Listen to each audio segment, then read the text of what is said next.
I was told either overtly or subliminally that I would be ugly or boring after the clock struck 12 on my 30th birthday. Girl, that is so untrue. I've heard ugly, but I don't know who said boring because I don't think that's even a thing. Also, every woman I'm talking to in their 40s is like, this is better. I'm like, sweet.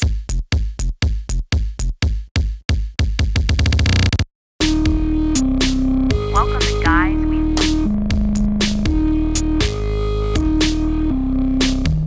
Hello, fuckers. How you doing? Welcome to another episode of Guys We Fucked. It's the Anti-Slut Shaming Podcast. I'm Corinne Fisher. I'm Krystyna Hutchinson. Welcome, and get on CorinneFisher.com right now. Yeah. If you live in the following cities, because Eye of the Tiger Tour 2024 is coming to you. Portland, Oregon, May 14th. San Francisco, California, May 15th. Sacramento, California, May 16th. Seattle, Washington. Those are going extremely fast, so get on it. May 17th. Houston, Texas, June 27th. Austin, Texas, June 28th and 29th. And Salt Lake City, Utah, September 26th. Again, tickets at CorinneFisher.com or in the Linktree link in my bio on Instagram, on Twitter, on Threads, and I'm at Philanthropy Gal on all those things. Thank you so much. Other cities, we've been having a great time. Yeah, we're recording this in advance. She sold them out. Man. They're both so funny. Meet and greets after, they're great. No one touched your boobies. Chloe LeBranch is also there. If you want to email Killing us, it's sorryaboutlastnightshow@gmail.com. Today's subject line, what do you wish someone had told you before turning 30? That you're going to love Botox. Hi, Corinne and Krystyna. I'll skip some of the pleasantries to focus on one. I'm 27. I've been listening since I was 20. Oh, hello, daughter. And I feel like you two helped raise me. This is something I hear a lot in emails that you read on the show, and I see echoed in your comment sections and reviews. I think one of the most impactful gifts you've given me and other women in their 20s is perspective. That's beautiful. That's a very potent gift. Like many women, I grew up hearing all the cliches about aging. I was told my 20s would be the best years of my life. I was told either overtly or subliminally that I would be ugly or boring after the clock struck 12 on my 30th birthday. Girl, that is so untrue. I've heard ugly, but I don't know who said boring because I don't think that's even a thing. Also, I'm pretty sure 40s, every woman I'm talking to in their 40s is like, this is better. I'm like, sweet. But like so many women, my early 20s were filled with dumb bitchery, being broke, giving too much of myself to people who didn't deserve it, and honestly never wanted it. I literally thought she was gonna write giving too many blowjobs. Before I went to the next line, I literally thought I was gonna say giving too many blowjobs. Now, firmly in my late 20s, I'm making more money than I ever have. I am more sure of myself. I'm funnier and I'm smarter. I honestly can't wait to be 30. But if I say we're almost 30 around many of my female acquaintances, I can see the blood drain from their faces. Oh, okay, so you just gotta stand sturdy in that sea of people that are terrified to age. Don't say that. We have plenty of time left, as though I'm suggesting we're on death's doorstep. That's so fun. Aging is so funny to me. Hearing you both speak about the growing and the healing you've done in the last several years has inspired me to want to ask you what you wish you'd known before turning 30. It's just such not a big deal. I'm kind of this is not to be patronizing, but this is a cute email. I didn't even think about turning 30. I just turned 30. It was fine. And I think that's the best piece of advice that we could possibly give you is that 30 is nothing. Yeah, you might be surrounded by friends and magazines that tell you whatever they're going to say about aging. It's beautiful and it's wonderful. And I feel every year that I get older, I feel more self-assured in myself and I feel sexier. I feel like more of a woman, which is very exciting. It's also just it's a privilege because we're all aging. Your other option is death. Yeah. And I don't want to die yet. Would I rather be older or dead? The answer is older. And if I you'd know that rather might be shock you. dead, I mean, you Go have to Sweden. You have full control over that. Yeah. What do women who fear the big 3-0 need to hear? Okay. What is your favorite part of not being 20-something? Please, with the big 3. The big 3-0 is so funny. Honestly, I wouldn't even... I don't want the big something O to have. That shouldn't be until you're 50. That's a big accomplishment being 50. Big 3-0. Thank you for teaching me. Thank you for teaching me so much. I started listening to the show as a young feminist, and I've learned about so much more. How to hear things that make me uncomfortable without immediately wanting to fight against it. That's a very valuable skill. How to be accountable for my own healing. Oh man, we're doing our job. How to command the respect I deserve and much more. Endless gratitude and appreciation. I went on a rant about this based off of a meme that I saw on Instagram once that was instead of saying I'm 30 years old, say I'm at level 30. I fucking love that language about age because it is an accomplishment. Sure. And God. Well, first, it depends on how some people are 30 and are acting 20, and that's not good. That's true. That's not an accomplishment. But I always try to there's definitely times where I feel like old, but whenever I feel that, I always make a point to pause whatever it is that I'm doing and like center myself and just ground myself and just be thankful for being here. I really am thankful. And I love being in my 30s, and I'm probably going to love being in my 40s. And I'm going to love being I'm saving mediumship for my 70s, so I have something to look forward to.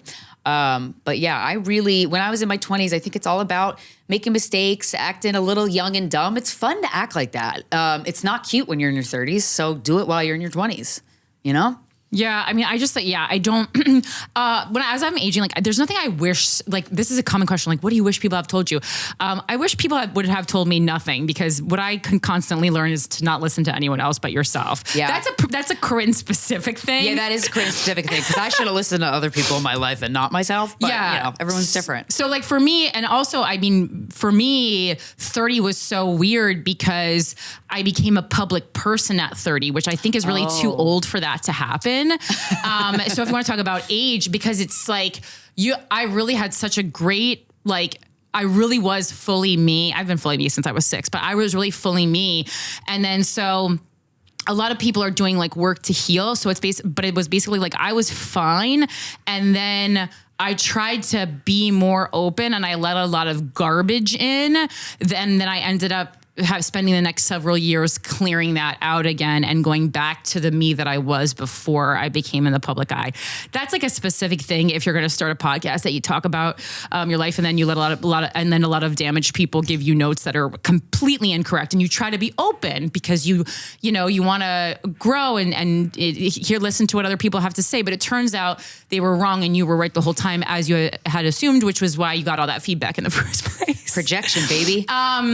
But yeah, so that is part of it. But I guess the one thing I can give you is a note about society, right? So people, especially men, but also women with ingrained misogyny, are going to try to weaponize sexuality against you, meaning or fuckability is actually better. They're going to try to weaponize fuckability, right? So the more self-assured you get, the less easy it is to attack you. Because when you're in your 20s, people can attack your insecurity. But as you get more secure, the patriarchy, again, it is right in this context, but it's just so overused, is going to try to find ways to get through this armor that is getting thicker and thicker that you're building for yourself.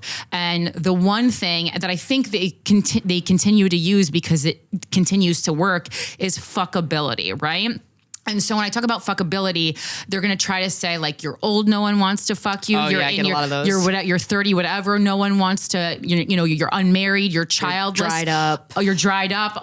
All these things are people are going to try to use you are less valuable because you are less fuckable. So you're obviously not less valuable, and you're also not less fuckable. Nope.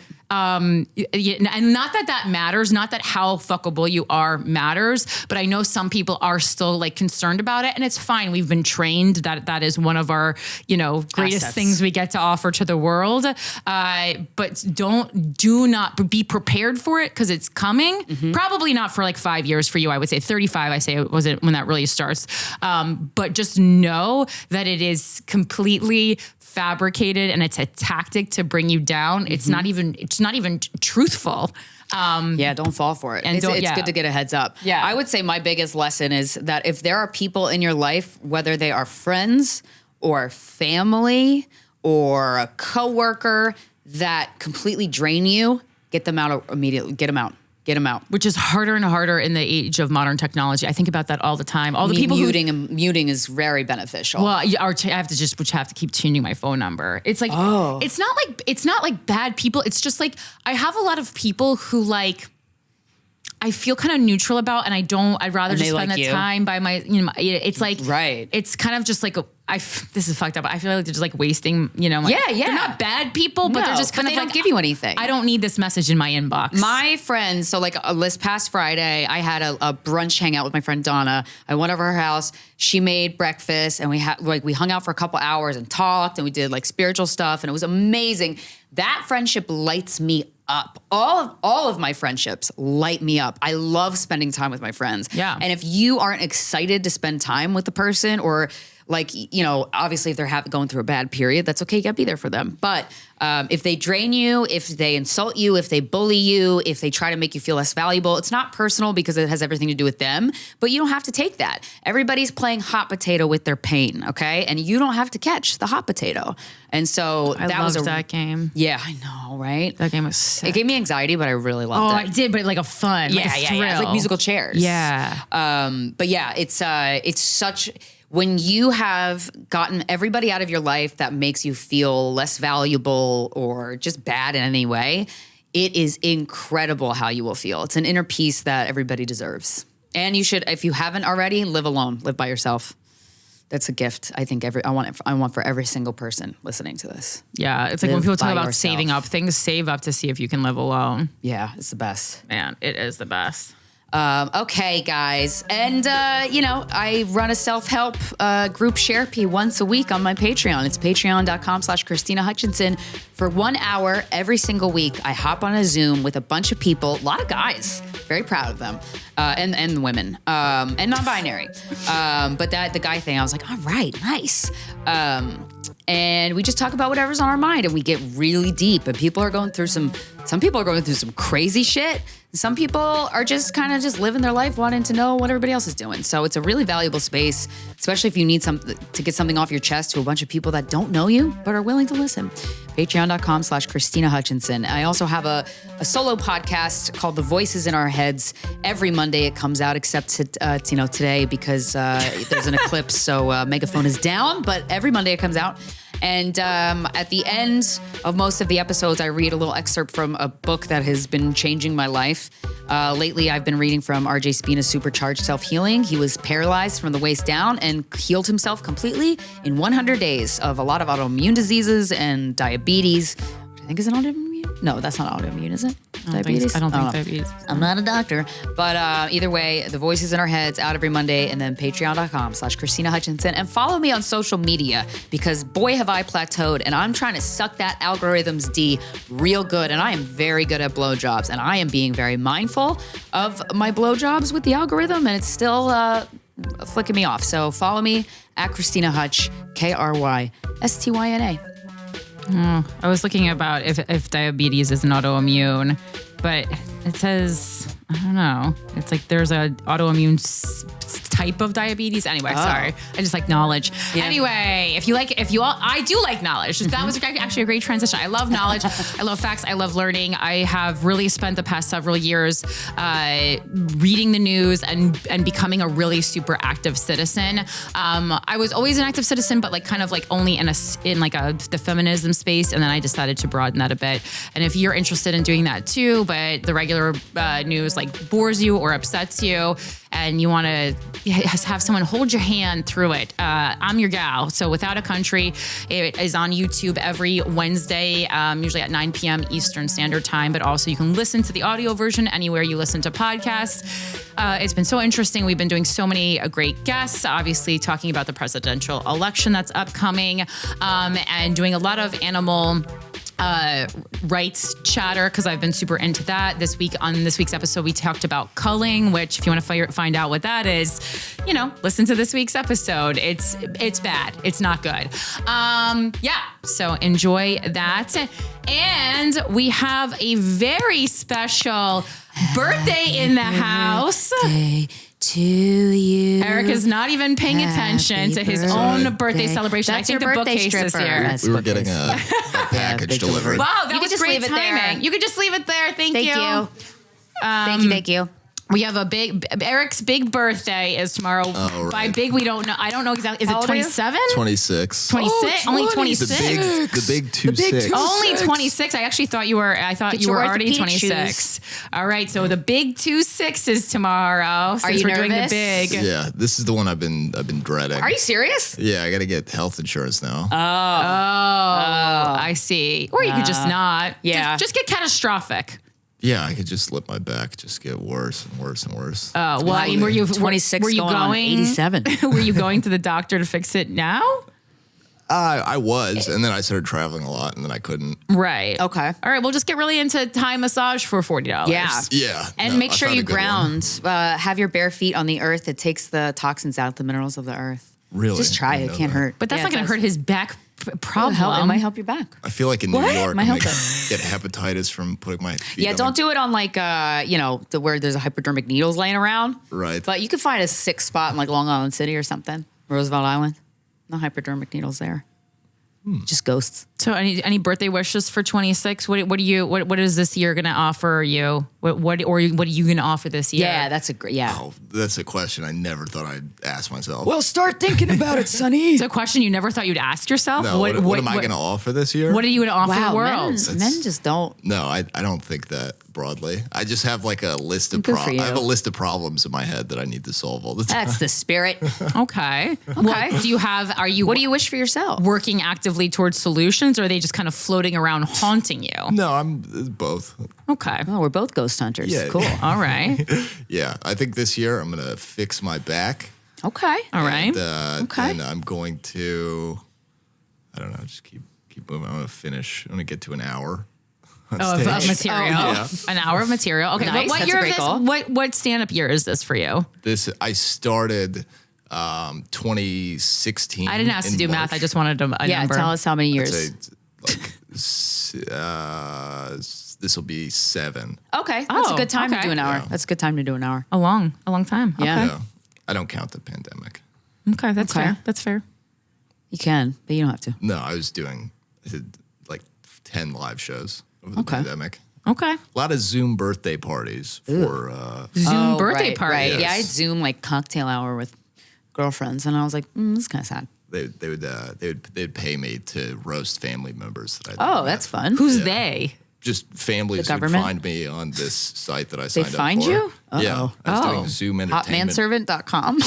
They're like, can you take your shirt Roast off? me, daddy. I would Roast me, sit there son. with a robe on and I would roast people on their birthday. Wow. Yeah.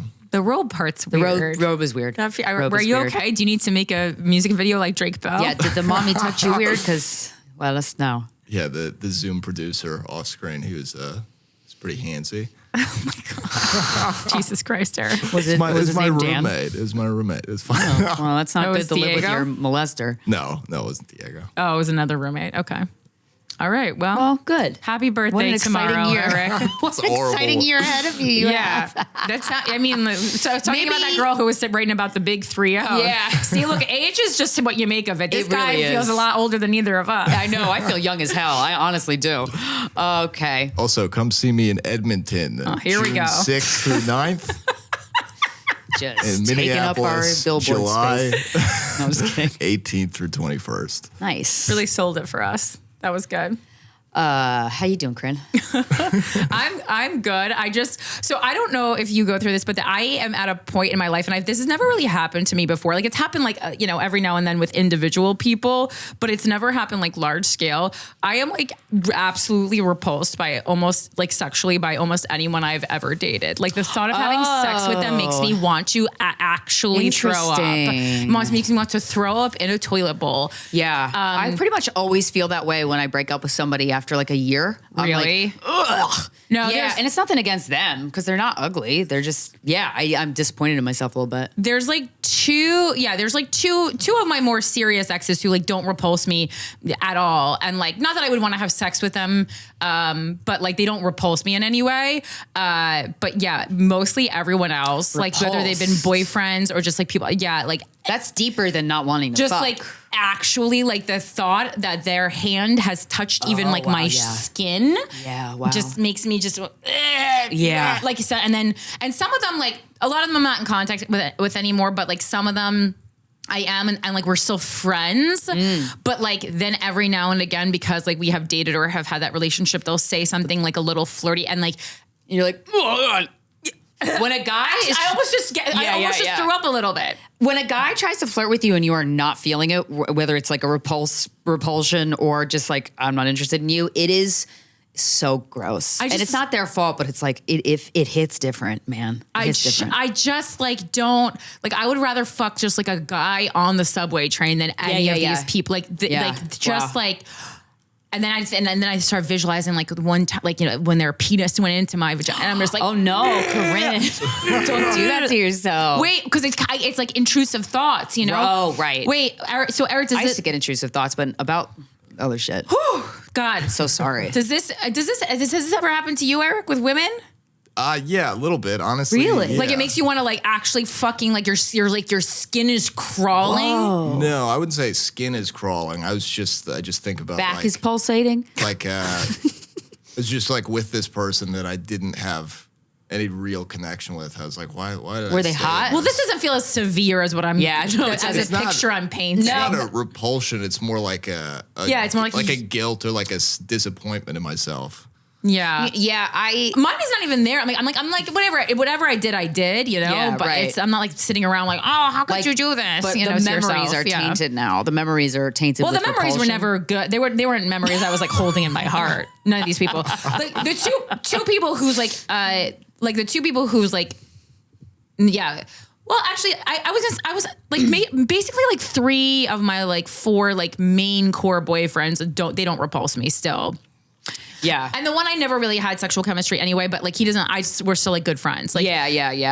it doesn't repulse. Yeah, but like yeah, it's just so fucking one crazy. One of them who's a good person, but him as a person doesn't repulse me. But like, yeah, thinking back to being intimate with him, I was thinking about the other day because I was driving through the neighborhood, where he used to live, because I was in Pennsylvania. Yeah. And I was like, I used to like hump him in the hot tub. Yeah. Yeah. and sometimes it's because Gross. of like who they are who they revealed Right. themselves to be. But Right. sometimes it's just because you like They nasty. like yeah. Yeah. Because like just something about like You're really They're bad not at below your league. They're not no, it's not even like some of them like aren't nasty. Like these are people that I was like really wildly attracted to Yeah. at a time. Right. And then just one day I looked at them and it's like they fucking morphed or something. It's crazy. Yeah, isn't it And crazy? they don't even really look different. It's yeah. It reminds me of that moment when you're like when somebody like you can't be with that person and for some reason you just really want to and you're attracted to them and then whatever day, however long it takes, the switch happens where you're like, oh, I don't want to fuck them anymore. I don't want to be with them. And then you're like, how did I want to? It's kind of like every time I masturbate every day, but every time afterwards, I'm like, ugh, that was dumb. Like, you know, like you just kind of, you're like, your brain immediately shifts That's priorities so masculine. immediately. Yeah. I actually like to sit in it for like I don't sit masturbate in as it much, for a little. but I kind of like sit in Well, it 'cause it's the chemicals. in the fucking vibe. I've been lately, like, I remember, like, reminiscing on the first boyfriend I had who was filthy sexually. oh, I thought you meant like didn't bathe. No, And I was no, like, no, oh, no. we all have a Bad first of hygiene. that. Oh, yeah. No, like, just like a dirty whore. Yeah. Christopher. Yeah. Oh, wow. Christopher. Awful. Worst person I've ever dated. Well, that's why he was so good in bed. Oh, so good in bed. But I don't want to spread that narrative because I have fucked a lot of people who are great in bed who are also great people. Yeah, that's so I want good. to make that clear. That's good. Yeah, the repulsion, I felt it before for a couple exes. It is weird. It is weird. Yeah. So crazy. Okay, so, I also wanted to talk about how, we can start. Let's just pause this Okay, and we'll then pause it. I want to talk Finish. about and then Oh, yeah. Yeah, I came home to visit my brother, and my parents gave me back all the gifts that I made them from childhood. they're really being very petty. I mean, they're leaning She in. gave me back the Rod Stewart autographed thing. It said "Cheers, Nancy." I'm going to bring it for the studio. Yeah, that's sick. I would love a Rod Stewart autograph. Yeah, I'm like, damn, dude. My mother is behaving worse than any ex I've ever had, and it's also, my freaking mom. Like, I feel bad for your brother because now he's I like do the too. middleman in this Yeah. fucking weird breakup. Like, yeah. just Yeah. donate it to Goodwill if you don't want it. I know. That's what I you do. know. Even Don't like give it to me to throw out. You know Yeah. what you're doing. Like to even have exes that I hate. I go. I'm not gonna mail it back to them like a little baby. Right. Come It's on. rude and immature. I don't think It's I've ever done that to an ex. so I'm just like, childish. and if it's something like valuable, I'll just text him and go, "Hey, do you want this? I want to make sure it doesn't get ruined or destroyed if you want it." It's so But my childish, dude. Yeah. No, man. I mean, I think I said this on here, but I really have no problems with Frank except for I had given him like a poster and he mailed it back to my dad's store. That's really and fu- I I was remember like, that. I That's will so fucked up. fucking kill. Because That's it's so also fucked like, up. you know what made me mad about it? Because I knew it would upset my dad.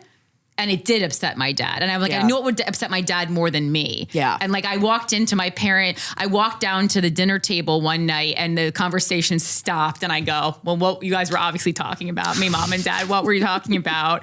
And then Oh, no. Mom was like, well, Oh. Dad got something at the store today. And I was like, a bomb? Like, what are we talking? Like, and he's like, no, it's like this thing. And I think Frank sent back a gift you gave him. I was like, oh no, That's guys. so rude. And I was just like, and I think they were also being like so protective of me. That's sweet. You know? Yeah. But anyway, sorry. Yeah, just my mom was that. not protective of me.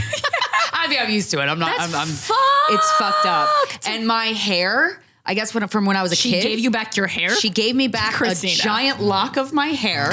Stop. And she gave me Stop. back all these Christmas ornaments I made them in 1994. Let's find a thing on Etsy that makes hair into like keychains and sends it back to her in the form of something else. Let's just keep doing it. Bitch, I would. We'll keep repurposing it and then we'll send it back to her. I would. And like, I like the Rod this Stewart idea. thing, like I really went, I am going to be so happy to have it in the studio. I mean, it'll be loved here. Yeah. And then this actually relieved the tension, even though it's super cunty. It's getting comical now. Yeah. But if they had a sense of humor and they were being so petty to the point where it was funny, I honestly wouldn't have a problem with that. Right. But there was a framed tea towel that I did not give my mother. I don't think my brother gave it to her either. I asked him, he said no. That said, OMG, my mother was right about everything. Well, it seems like she got that made for you. Mom, what the fuck you doing, dude? What? And my dad, all these gifts I gave to my dad, they're like best dad ever shit. I'm like, God damn, guys, that's so fucking low. It's so low, but it's like, one, it reinforces my decision to not speak to them. Of course, you're like, it's not making it better in any way. So, exactly. So it makes me actually feel like I am thankful for the inner peace, this newfound inner peace that I have every single day since I stopped speaking to them. But then I'll miss them. I'll miss, like, there are times where I could think back to my childhood and remember the good times, because of course there were good times. They just got overshadowed by the suicide attempts. Right. But, and it's starting to get to the... start sending your mom articles about the suicide plots. Oh, shit. Yeah, that's fucked up. How much are they? Probably a lot. We could go fund one and have it delivered to the house. That's so fucked up. That's so but like, dude, I'm like, damn, man. I knew that they were immature and I knew that they were stubborn and petty and like that. But like the gifts I gave you when I was a kid... There was a Beyonce Christmas sweater that I've been missing so much that she did get back to me that I was very thankful for. Sick. I loved that sweater and I was... Why did she have it? Because I had a bedroom there that I decorated with very expensive furniture that I shouldn't have done it with, but we were new money. So I got this like $1,000 beautiful dresser. Oh my God, so beautiful. I would kill to have it back. Just send movers. Like when Rory Gilmore moved out of her grandparents' house, she just sent friends to move out. That's true. You That's can true. definitely do that. Yeah, because it is mine. I did buy it. But I had a bedroom there with stuff in the closet, and she said, I guess she went to the bathroom, all my shampoo, my tampons that I wrapped tampons. She sent you tampons back? Yeah, because there were tampons in the bathroom that I had for when I was there, and she gave those back to me. This woman's wild. Yeah, man. I was so... It's like they're asking you to. It's like they're trying to test how far they can push you before you take your money out of the investment. Oh, I'm going to. Yeah, I mean, I've been trying to tell you to do this for a long time. Well, and you know what? I still, even though they're being just awful, it's just so fucking ridiculous. But I don't want to put them in a position where they have to move out if they're not ready. I don't feel like that, because you know what? It's gonna eat at me that they're seething at me. Sure. I'm gonna feel it. Sure. I'm gonna feel it. I'm like, it's not like they're gonna be homeless. They're just gonna live in a smaller home, right, which is like great because many Americans. They don't need a 4-bedroom, 3-bath beach house. They just don't. Yeah. It's a beautiful home. Yeah. That I can't go in. But yeah, I think I'm gonna have my brother buy me out. Oh. And mortgage so I can get, Oh, he's willing to? Oh, wow. Yeah, we talked about it lightly, and then I was like, oh, there's a solution where I'm not forcing my parents out because I just don't want to deal with the flack. Yeah. I was like, damn, man, it was so intentionally cruel. Like when your parents do something that is intentionally cruel, it's like... It's not the role of a parent is what it's not. I'll tell you that. It's a bully. Like you can... there's just some things like in the dynamic that the parent never should be engaging in. Yeah, man. So like even if the child is petty, like the parent, I'm sorry, has to rise above. Like that is part of the relationship contract, in my opinion. This is just like unacceptable behavior for a parent. Yeah, and I've witnessed so many parents of children that are our age, right? And the kid will go like, "Fuck you, I fucking hate you, mom," or whatever, like acting like very rude, very disrespectful. And I've witnessed the parent go, when you're ready to talk to me in a calm way, call me. I want to talk to you. And I'm like, wow, a parent could still be loving when the kid's being a cunt? That's wild. Yeah. Wild. To create something and then say you hate it, or, you know, and then make its life more difficult, to me is like, what the fuck, man? that's not. Yeah. It's so, wow. It's wild. It's wild. So yeah, whatever. I'm free. So that's good. And hopefully I'll be a lot richer in maybe about a year. I don't know how long this is going to take, but. Yeah, I know. I'm like, you got to get that money back. That's crazy. Yeah. And it's appreciated a lot. So that's cool. But, you know, we'll see. But you know who's not awful? Our guest. She's in fact the exact opposite of that. She's so lovely.